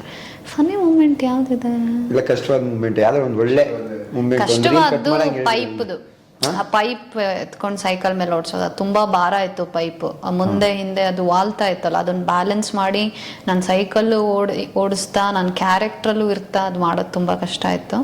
ಸೊ ಅದು ಪ್ರಾಕ್ಟೀಸ್ ಮಾಡಿ ಮಾಡಿ ಮಾಡಿ ಅದು ಸ್ವಲ್ಪ ಬಂತು. ಫನ್ನಿ ಅಂದರೆ ಅದೇ ಶೂಟಿಂಗ್ ಮಾಡೋ ಟೈಮಲ್ಲಿ ಕಾಲು ಎಳ್ಕೊಂಡು ಕೂತ್ಕೊಳ್ಳೋದು ಒಬ್ರದೊಬ್ರು, ಸೊ ಈ ಥರದ್ದು ವಿಚಾರಗಳು. ಈ ಸಿನಿಮಾದಲ್ಲಿ ಲೂಸ್ ಮಾದವರು ಕೂಡ ಮಾಡಿದ್ದಾರೆ, ಅವರು ಹೀರೋ ಆಗಿ ಮಾಡಿದ್ರು, ಇವಾಗ ಇದ್ರಲ್ಲಿ ವಿಲನ್ ಆಗಿ ಮಾಡ್ತಾ ಇದ್ದಾರೆ. ಅದೆಲ್ಲ ಯಾವ ಥರ ಇತ್ತು ಸರ್? ಅಂದರೆ ಒಬ್ಬ ಹೀರೋ ಮತ್ತೆ ಬಂದು ವಿಲನ್ ಆಗಿ ಮಾಡೋದು ಇನ್ನೊಂದು ಹೀರೋ ಮೂವಿ, ಅಂದರೆ ಅದರಲ್ಲೂ ಅವ್ರು ಆಲ್ರೆಡಿ ನಿಮ್ಗಿಂತ ಮುಂಚೆ ಬಂದಿದ್ರು ಹೀರೋ ಆಗಿ, ಇವಾಗ ಇದ್ರಲ್ಲಿ ಬಂದು ವಿಲನ್ ಮಾಡಿದ್ದಾರೆ. ಸೊ ಅದು ಯಾವ ಥರ ಕನ್ವಿನ್ಸ್ ಮಾಡಿದ್ರೆ, ಯಾವ ಥರ ಇದೆ ಅವ್ರದ್ದು ಕ್ಯಾರೆಕ್ಟರ್? ಯೋಗಿ ಆ್ಯಕ್ಚುಲಿ ನನಗಿಂತ 1 ವರ್ಷ ಚಿಕ್ಕವರು, ಚಿತ್ರರಂಗಕ್ಕೆ ಸ್ವಲ್ಪ ಬೇಗ ಬಂದವರು, ಆದರೆ ಮೂವಿಯಲ್ಲಿ ನನಗಿಂತ ತುಂಬ ಎಕ್ಸ್ಪೀರಿಯನ್ಸ್. ಅವ್ರು ತುಂಬ ನನಗೆ ಅದು ಹುಡುಗರು ಯಾರೇ ಕೂಗಾಡಲಿಂದ ತುಂಬಾ ಚೆನ್ನಾಗಿ ಗೊತ್ತು, ಯೋಗಿ ಅವಾಗ್ಲಿಂದ ತುಂಬಾ ಚೆನ್ನಾಗಿ ಗೊತ್ತು. ಸೊ ಅದರಿಂದ ಅವ್ರ ಜೊತೆ ಆಕ್ಟ್ ಮಾಡೋಕ್ಕೆ ಒಂಥರ ಖುಷಿ. ಅಂದರೆ ಆರಾಮ ತುಂಬ ಚೆನ್ನಾಗಿರುತ್ತೆ ಅವ್ರ ಜೊತೆ ಆ್ಯಕ್ಟ್ ಮಾಡೋಕ್ಕೆ. ನಂದು ಏನೇ ಚಿಕ್ಕ ಚಿಕ್ಕ ಇದ್ದಿದ್ರೇನು ಅವ್ರು ಅಷ್ಟು ಸಿನಿಮಾ ಮಾಡಿರ್ತಾರಲ್ಲ ಕ್ಲೀನಾಗಿ ಹೇಳ್ಕೊಡ್ತಾನೆ ಇದು ಇದು ಇದು ಅಂತ. ಈಗ ಫೈಟ್ಸಲ್ಲೆಲ್ಲ ತುಂಬ ಒಂದಷ್ಟು ಒಂದು ಎಷ್ಟು ಫೈಟ್ಸಲ್ಲೆಲ್ಲ ಟೈಮಿಂಗ್ಸ್ ಬಗ್ಗೆ ಅಲ್ಲ. ಸೊ ಒಂದೊಂದ್ಸಲಿ ಟೈಮಿಂಗ್ಸ್ ಸಿಕ್ಕಿಲ್ಲ ಅಂದರೆ ಅದು ಬರ್ತಾ ಇರಲ್ಲ. ಸೊ ಅದೊಂದು 2-3 ಟೈಮಿಂಗ್ ಹೇಳ್ಕೊಟ್ಟ ತಕ್ಷಣ ಅದು ಪರ್ಫೆಕ್ಟಾಗಿ ಬಂದ್ಬಿಡುತ್ತೆ. ಸೊ ಅವ್ರ ಜೊತೆ ಶೂಟ್ ಮಾಡೋಕ್ಕೆ ತುಂಬ ಚೆನ್ನಾಗಿತ್ತು. ಆಮೇಲೆ ಅದು ಅವ್ರು ಪ್ಲೇ ಮಾಡ್ತಿರೋದು ಈ ಸಿನಿಮಾದಲ್ಲಿ ಒಂದು ಕ್ಯಾರೆಕ್ಟರ್ ಥರ. ಸೊ ಈ ಸಿನಿಮಾಲಿ ಮೇನ್ ಕ್ಯಾರೆಕ್ಟರ್ ಬಂದು ನಮ್ಮ ಈ ಹಳ್ಳಿನೇ. ಸೊ ಅಲ್ಲಿ ಇರೋ ಎಲ್ಲ ಜನರು ಮೇನ್ ಕ್ಯಾರೆಕ್ಟರ್ಸ್ ಥರನೇ. ಸೊ ಎಲ್ಲರೂ ಸ್ಟೋರಿನ ಟಗಫರ್ ಹೆಂಗಿರ್ತದೆ ಸರ್ ಫೈಟ್ಸ್ ಅಲ್ಲಾಗ್ಲಿ? ಸಕ್ಕತ್ತಾಗಿರುತ್ತೆ. ಒಂದು 2-3 ಫೈಟ್ಸ್ ಇದೆ ನಂದು ಯೋಗಿದು. ಚೆನ್ನಾಗಿ ಆ ಸೀಕ್ವೆನ್ಸಸ್ಗಳೆಲ್ಲ ತುಂಬ ಚೆನ್ನಾಗಿ ಬಂದಿದೆ ಸರ್. ಓವರಾಲ್ ಅಂದರೆ ಈ ಮೂವಿ ರೀಸೆಂಟ್ ಟೈಮಲ್ಲಿ ನಿಮ್ಮದು ಎಕ್ಸ್ಪೆಕ್ಟೇಷನ್ ಮೂವೀಸು ಅಂದರೆ ಪೆಪ್ಪೆ ತುಂಬ ಎಕ್ಸ್ಪೆಕ್ಟೇಷನ್ ಇತ್ತು, ಬಟ್ ಹೋಯ್ತು ಚೆನ್ನಾಗಿ. ಇನ್ನೊಂದಿಷ್ಟು ಹೋಗ್ಬೇಕಾಗಿತ್ತು ಅಂದರೆ ಎಲ್ಲ ಮೂವೀಸು ರೀಸೆಂಟಾಗಿ ನಿಮ್ಗೆ ಬಂದಿರೋದು ಹೆಂಗಿದೆ ಅಂದರೆ ಆಲ್ಮೋಸ್ಟ್ ಸಿಂಪಲ್ ಸುನೀಸರ್ದೊಂದು ಸೂಪರ್ ಈಗ ಸಖತ್ ಎಕ್ಸ್ಪೆಕ್ಟೇಷನ್ ಇತ್ತು, ಹಂಗೆ ಚೆನ್ನಾಗಿ ಹೋಯ್ತು. ಅದಾದಮೇಲೆ ಬಂದಿರೋ ತುಂಬ ಎಕ್ಸ್ಪೆಕ್ಟ್ ಇರೋ ಮೂವಿ, ತುಂಬ ಒಳ್ಳೆ ಫೀಲ್ ಗುಡ್ ಮೂವೀಸ್ ನೋಡಿದಾಗ, ಬಟ್ ಎಲ್ಲೋ ಥಿಯೇಟ್ರಲ್ಲಿ ಇನ್ನೊಂದಿಷ್ಟು ಬೇಕಾಗಿತ್ತು ಅನಿಸ್ತದೆ. ಯಾಕೆ ಸರ್ ಅದು ನಿಮಗೆ ಹಿಂಗಾಗುತ್ತೆ? ಅದೆಲ್ಲ ಒಂದ್ಸರಿ ಟೈಮ್, ಅದು ರಿಲೀಸ್ ಟೈಮ್ ಸರಿ ಇರಲ್ಲ. ಹನ್ನೊಂದಿತ್ತು ಕಾಲನೂ ಅಷ್ಟೇ ಸರ್, ಒಂದು ಪಿಕ್ಚರೈಸೇಷನ್ ಆಗಲಿ ತುಂಬ ಚೆನ್ನಾಗಿತ್ತು ಓವರ್ ಆಲ್ ಮೂವಿ ನೋಡಿದ್ರೆ, ಬಟ್ ಇನ್ನೂ ಎಲ್ಲೋ ಥಿಯೇಟ್ರಲ್ಲಿ ಇನ್ನೊಂದಿಷ್ಟು ಬರಬೇಕು. ಅದು ನೀವು ಸರಿಯಾಗಿ ಪ್ರಮೋಟ್ ಮಾಡಿಲ್ಲ. ನೀವು ಇನ್ನೂ ಎಫರ್ಟ್ ಹಾಕಿ ಇನ್ನೂ ಪ್ರೀತಿಯಿಂದ ನೀವೇನಾರು ಇದು ಹೇಳಿದ್ರೆ ಇನ್ನೊಂದಷ್ಟು ಜನ ಬಂದಿರ್ತಾ ಇದ್ರು. ಬಟ್ ಗ್ರಾಮಾಯಣಕ್ಕೆ ಅದೇ ಥರ ಮಾಡಿ. ಬಟ್ ಗ್ರಾಮಾಯಣಲ್ಲಿ ಒಂದು ಸಿನಿಮಾಗೆ ಏನೇನು ಬೇಕು ಎಲ್ಲ ಇದೆ. ತುಂಬ ಒಳ್ಳೆ ಎಫರ್ಟ್ ಇದೆ ಸಿನಿಮಾದಲ್ಲಿ. ಸಾಕಷ್ಟು ಪ್ರೀತಿ ಹಾಕಿ ಸಿನಿಮಾ ಮಾಡಿದ್ದಾರೆ ಎಲ್ಲರೂ. ಅಂದರೆ ನಾನು ಹೇಳ್ತಾರೆ ಬರೀ ಈಗ ಡೈರೆಕ್ಟರು, ಆ್ಯಕ್ಟರು, ಪ್ರೊಡ್ಯೂಸರ್ ಎಲ್ಲ, ಪ್ರತಿಯೊಂದು ಟೆಕ್ನಿಷಿಯನ್ನು, ಪ್ರತಿಯೊಂದು ಆ್ಯಕ್ಟರು ಎಲ್ಲರಿಗೂ ಅಷ್ಟು ಒಂಥರ ಪ್ರೀತಿ ಈ ಸಿನಿಮಾದ ಮೇಲೆ. ಸೊ ಅದಕ್ಕೆ ಸಿನಿಮಾ ಕೂಡ ಅಷ್ಟೇ ಚೆನ್ನಾಗಿ ಬಂದಿದೆ. ಸೊ ಇದು ಚೆನ್ನಾಗುತ್ತೆ ಸರ್. ಅಂದರೆ ಏನು ಅಂದರೆ ಇದೇ ನಿಮಗೆ ಅಂತ ಸರ್, ಅಂದರೆ ರೀಸೆಂಟಾಗಿ ಬರೋ ಮೂವೀಸಲ್ಲಿ ಈ ವರ್ಷ ಎಕ್ಸ್ಪೆಷಲಿ ರಿಲೀಸ್ ಆಗಿರೋದು ತುಂಬ 1-2 ಮೂವೀಸು ಹೋಗ್ತಾ ಇದೆ ಥಿಯೇಟ್ರಲ್ಲಿ ಜನ ಯಾಕೆ ಕಮ್ಮಿ ಆಗ್ತಾರೆ ಅಂತ ನಿಮಗೆ ಡೇ ಬೈ ಡೇ ಕಮ್ಮಿ ಆಗ್ತಲೇ ಇದ್ದಾರೆ. 11 ಕಾಲಕ್ಕೆ ಬಂದಾಗಲೂ ಇದೇ ಕೇಳಿದ್ದೆ ನಾನು. ಯಾಕೆ ಅನ್ನಿಸ್ತಾ ಇದೆ ಸರ್ ನಿಮಗೆ? ಯಾಕೆ ಅನ್ನಿಸ್ತಾ ಇದೆ ಅಂದರೆ ಈಗ ಈ ವರ್ಷ ಲವ್ ಮೊಕ್ಟೇಲ್ ಬಿಟ್ಟರೆ ಯಾವುದು ಅದೇನಂದ್ರೆ ಒಂದು 4-5 ಸಿನಿಮಾ ಒಟ್ಟಿಗೆ ಬಂದರೆ ಒಳ್ಳೆ ಸಿನಿಮಾಗಳು, ಅವಾಗ ಜನಕ್ಕೆ ಒಂದು ಹ್ಯಾಬಿಟ್ ಆಗುತ್ತೆ ತಿರ್ಗಾ ಥಿಯೇಟರ್ಗಳು ಹೋಗಕ್ಕೆ. ನಾವು ಒಂದ್ ಸಿನಿಮಾ ಬಿಟ್ಟು ಒಂದು ಗ್ಯಾಪ್ ಕೊಟ್ಟು ಇನ್ನೊಂದು ಸಿನಿಮಾ ಒಳ್ಳೆ ಸಿನಿಮಾ ಬರೋಕ್ಕೆ ಗ್ಯಾಪ್ ಕೊಟ್ಟಾಗ ಜನಕ್ಕೆ ಅಭ್ಯಾಸ ಹೊಟ್ಟೋಗುತ್ತೆ ಥಿಯೇಟರ್ಗೆ ಹೋಗೋದು. ಸೊ ಅದೊಂದು ಫೇಸ್ ಅಷ್ಟೇ. ಸೊ ಈಗ ತಿರ್ಗಾ ಒಂದು 4-5 ಒಳ್ಳೆ ಸಿನಿಮಾ ಬಂದ ತಕ್ಷಣ ತಿರ್ಗಾ ಜನ ಹಂಗೆ ವಾಪಸ್ ಬರ್ತಾ ಇದ್ರು. ಬಟ್ ಯಾವತ್ತಿದ್ರೇನು ತುಂಬಾ ಒಳ್ಳೆ ಸಿನಿಮಾ ಕೊಟ್ಟಾಗ ಜನ ಬಂದೇ ಬರ್ತಾರೆ. ಈಗ ಯಾರು ಅವರೇ ಪ್ರಮೋಟ್ ಮಾಡ್ತಾರೆ. ಈಗ ಒಂದು ಒಳ್ಳೆ ಸಿನಿಮಾ ಮಾಡೋದು ನೋಡಿದ್ರೆ ನೀವೇ ಹೋಗ್ಬಿಟ್ಟು ಒಂದಷ್ಟು ಜನಕ್ಕೆ ಫೋನ್ ಮಾಡಿ ಹೋಗಿ ಸಿನಿಮಾ ನೋಡು. ಸೊ ಆ ಥರ ಫೋನ್ ಮಾಡಿ ಹೇಳೋ ಥರ ಸಿನಿಮಾ ಆದಾಗಲೇ ಜನ ಹೋಗಿ ಥಿಯೇಟರ್ಗೆ. ಸೊ ನನಗನ್ಸಿದ್ದು ವಿನಯ್ ರಾಜ್ಕುಮಾರ್ ಅವರು ಮಲಯಾಳಮಲ್ಲಿ ಇದ್ದಿದ್ರೆ ಇಷ್ಟ ಸೂಪರ್ ಹಿಟ್ಟು ಹೀರೋ ಆಗಿರೋರು ಅಂತ. ಅಂದರೆ ಈಗಲೂ ಒಂದು ಒಳ್ಳೆ ಹೀರೋ, ಅಂದರೆ ಇನ್ನೂ ಲೆಗೆಸಿ ಹೀರೋ ಹೋಗ್ಬಿಡೋರು ಇಷ್ಟೊತ್ತಿಗೆ. ಈ ಪಿಕ್ಚರ್ನ ಮಲಯಾಳದಲ್ಲಿ ಡಬ್ ಮಾಡಿ ಬಿಡೋಣ ಬಿಡಿ, ಅಂದ್ರೆ ಆರಾಮಾಗಿ ಬಿಡ್ಬೋದು ಸರ್. ನೋಡಿದ್ರೆ ಈ ಹಳ್ಳಿದು ಇದೆಲ್ಲ ನೀವೇ ಕನ್ನಡ ಆಕ್ಟರ್ಗಳನ್ನೆಲ್ಲ ಬೇರೆ ಕಡೆ ಕಳಿಸ್ಬೇಕು ಅಂತ ಹೇಳ್ತಾ ಇದ್ದಾರೆ. ಇದು ನಿಮ್ಮನ್ನ ಇವಾಗ ಹಂಗೆ ಹೇಳ್ತಿಲ್ಲ ಮೇಡಮ್. ಅಂದ್ರೆ ಆ ತರ ಅಂದ್ರೆ ಹಳ್ಳಿ ಸೊಗಡು ಇದನ್ನ ನೋಡಿದಾಗ್ಲೂ ಅದಂದ್ರೆ ಸರ್ ಇದು ನೋಡಿರ್ತೀರ ಅಲ್ವಾ ಸರ್, ಇದ್ರಲ್ಲಿ ನೋಡಿದ್ರು ಹಳ್ಳಿಯಲ್ಲಿ ಆರಾಮಾಗಿ ಪಂಚೆ ಉಡ್ಕೊಂಡು ಆ ಲುಕ್ಕು ಅದೆಲ್ಲ, ಅಂದ್ರೆ ಈ ತರ ಸಿನಿಮಾಸ್ಗಳು ಅಂದ್ರೆ ಇಲ್ಲಿ ಎಕ್ಸ್ಪೆಕ್ಟೇಷನ್ಕಿಂತ ಮಲಯಾಳಮಲ್ಲಿ ನೋಡೋ ಮೂವೀಸ್ ಎಲ್ಲ ಇದೇ ತರ ಇರ್ತಾವೆ ಆಲ್ಮೋಸ್ಟ್. ಬಟ್ ನಾವು ಹಂಗೆ ನೋಡಕ್ ಹೋದ್ರೆ ನಮ್ಮ ಕನ್ನಡದಲ್ಲೂ ಎಷ್ಟು ಹಳ್ಳಿ ಸಿನಿಮಾಗಳು ಬಂದಿದೆ ಸರ್. ಅಂದ್ರೆ ರೀಸೆಂಟ್ ಅಲ್ಲಿ ಬಂದಿಲ್ಲ, ಬಟ್ ಮುಂಚೆ ಆ ಸಿನಿಮಾಗಳೇ ಎಲ್ಲ ಸೂಪರ್ ಹಿಟ್ ಆಗಿ ತುಂಬಾ ಜನ ಆ ಸಿನಿಮಾಗಳು ನೋಡ್ತಾ ಇದ್ರು. ಸೊ ನಾವು ಅದ್ರ ಮೇಲೆ ಒಂಚೂರು ಎಕ್ಸ್ಪ್ಲೋರ್ ಮಾಡಿ ಅದ್ರ ಬಗ್ಗೆ ಒಂದಷ್ಟು ಬೇರೆ ಬೇರೆ ಕಥೆಗಳು ಹೇಳಿದ್ರೆ ನಮ್ಮ ಎಷ್ಟು ಕಲ್ಚರ್ ಇದೆ ಕರ್ನಾಟಕದಲ್ಲಿ. ಒಂದೂರು ಇನ್ನೊಂದೂರಿಗೆ ಕಲ್ಚರೇ ಬೇರೆ, ಊಟ ಬೇರೆ, ಡ್ರೆಸ್ಸಿಂಗ್ ಬೇರೆ, ಎಲ್ಲದು ಬೇರೆ. ಸೊ ಎಷ್ಟು ಕಥೆಗಳಿದೆ. ಸೊ ಅದನ್ನೆಲ್ಲ ನಿಜ ಚೆನ್ನಾಗಿ ಹೇಳಿದಾಗ ಜನನೂ ಬಂದು ನೋಡ್ತಾರೆ. ಸೊ ಅದನ್ನ ನಾವು ಸ್ಟಾರ್ಟ್ ಮಾಡ್ಬೇಕಷ್ಟೆ. ಸರ್ ಮ್ಯಾಮ್, ಈ ಕತೆ ಕೇಳಿದಾಗ ಕಥೆಯಲ್ಲಿ ಏನೋ ಒಂದು ವಿಭಿನ್ನವಾಗೈತೆ ಅನಿಸಿದ್ದು ಜನಗಳು ಬಂದು ನೋಡೋದಕ್ಕೆ ಇವಾಗ 3ನೇ ತಾರೀಕು ಏನು ಹೇಳ್ತೀರಾ? ಕಥೆಯಲ್ಲಿ ಏನು ಕೇಳಿದಾಗ ಮತ್ತೆ ಈ ಕತೆ ಬಗ್ಗೆ? ಕತೆ ತುಂಬ ಡಿಫ್ರೆಂಟ್ ಆಗಿದೆ. ಆಮೇಲೆ ಕಥೆಯಲ್ಲಿ ನಿಮಗೆ ಎಲ್ಲನೂ ಇದೆ. ನಿಮ್ಗೆ ಒಂದನ್ನು ಫೋಕಸ್ ಮಾಡಿದ್ವಿ ಅಂತ ಅಲ್ಲ ಸಿನಿಮಾ. ನಿಮಗೆ ಪ್ರೀತಿ ಇದೆ, ಅಳೋದು ಇದೆ, ನಿಮಗೆ ದ್ವೇಷ ಅನ್ನೋದಿದೆ, ಎಲ್ಲಾನು ಪ್ರತಿಯೊಂದು ಈ ಸಿನಿಮಾದಲ್ಲಿದೆ. ಕತೆ ತುಂಬ ಚೆನ್ನಾಗಿ ಮೂಡ್ ಬಂದಿದೆ ಕೂಡ. ಸೊ ಹಾಗಾಗಿ ಇದು ಖಂಡಿತವಾಗ್ಲೂ ನಮ್ಮ ಜನಕ್ಕೆ ಇಷ್ಟ ಆಗುತ್ತೆ ಅಂತ ಅಂದ್ಕೊಂಡಿದ್ದೀವಿ. ಏನೇ ಸರ್, ನಿಮ್ಮದು ರನ್ ಆಂಟೋನಿಯಿಂದ ರಾಮಾಯಣವರೆಗೂ ಕಥೆಯಲ್ಲಿ ಮತ್ತು ಕ್ಯಾರೆಕ್ಟರೈಸೇಷನ್ ವಿಭಿನ್ನತೆ ಅಂತೂ 100%. ನಾನು ವಸತಿ ಬಂದಾಗಲೇ ಹೇಳಿದೆ. ಇದರಲ್ಲಿ ಯಾವ ಥರ ಕತೆ ಹೋಗುತ್ತೆ, ಯಾವ ಥರ ನಿಮ್ಮ ಕ್ಯಾರೆಕ್ಟರೈಸೇಷನ್ ಇರುತ್ತೆ? ಅಂದ್ರೆ ಈಗ ಒಂದಷ್ಟು ಸಿನಿಮಾ ಕತೆ ಸ್ಟಾರ್ಟ್ ಆದಾಗ ನಿಮ್ಗೊಂದು ಐಡಿಯಾ ಇರುತ್ತೆ. ಲಾಸ್ಟ್ ಅಲ್ಲಿ ನಿಮ್ದು ಒಂದು ಕಾನ್ಫ್ಲಿಕ್ಟ್ ಇರುತ್ತೆ, ಈ ಹುಡುಗಿ ಸೇರ್ತಾರ, ಇಲ್ಲ ಇವ್ನು ಹೋಗ್ಬಿಟ್ಟು ವಿಲನ್ ಹೊಡಿತಾರ ಎಂಡಲ್ಲಿ ಅಂತ ಇರುತ್ತೆ. ಬಟ್ ರಾಮಾಯಣಲ್ಲಿ ಯಾವ ತರ ಅಂದ್ರೆ ಕತೆ ಯಾವಾಗ್ಲೂ ಪ್ರೆಸೆಂಟ್ ಅಲ್ಲಿ ಇರುತ್ತೆ. ನಿಮ್ಗೆ ಮುಂದೆ ಥಿಂಕ್ ಮಾಡೋಕ್ಕಿಂತ ಪ್ರೆಸೆಂಟ್ ಅಲ್ಲಿ ಒಂದೊಂದು ಸೀನಲ್ಲೂ ಅದು ಇಟ್ಕೊಂಡಿರುತ್ತೆ. ನೀವು ಆ ತರ ಫ್ಲೋ ಆಗ್ತೀರ. ಸೊ ಪ್ರತಿ ಸೀನಲ್ಲೂ ಒಂದು ಕತೆ ಹೇಳ್ತಾನೆ ಇರುತ್ತೆ. ಸೊ ಅದು ತುಂಬಾ ಎಂಗೇಜಿಂಗ್ ಆಗಿ ಇಟ್ಕೊಳುತ್ತೆ ಕೊನೆವರೆಗೂ. ಆಮೇಲೆ ತುಂಬಾ ನಮ್ಮ ಕನ್ನಡತನ ಇದೆ, ನಮ್ಮ ಕಲ್ಚರ್ ಎತ್ತಿ ನೋಡ್ಬೋದು ಈ ಸಿನಿಮಾದಲ್ಲಿ. ಸಾಂಗ್ಸ್ಗಳು ತುಂಬಾ ಚೆನ್ನಾಗಿ ಬಂದಿದೆ. ಎಷ್ಟು ಸಾಂಗ್ಸ್ ಇದೆ ಸರ್? ಈಗ ಆಲ್ರೆಡಿ 3 ಈಗಾಗಲೇ ಒಂದು 5 ಸಾಂಗ್ ಇದೆ, ಜೊತೆಗೆ ಒಂದು 2-3 ಮ್ಯೂಸಿಕಲ್ ಬಿಟ್ಸ್ ಒಂದು 2-3 ಇದೆ. ಸೊ ಇದೊಂಥರ ಮ್ಯೂಸಿಕ್ ಅಂತೂ ತುಂಬಾ ಸ್ಕೋಪ್ ಇದೆ ಈ ಸಿನಿಮಾದಲ್ಲಿ. ತುಂಬಾ ಚೆನ್ನಾಗಿ ಸಿನಿಮಾ ಜೊತೆ ಬಂದಿದೆ. ಆಮೇಲೆ ಆಕ್ಷನ್ ಸೀಕ್ವೆನ್ಸಸ್ ಕೂಡ ತುಂಬಾ ಚೆನ್ನಾಗಿ ಆಗಿದೆ.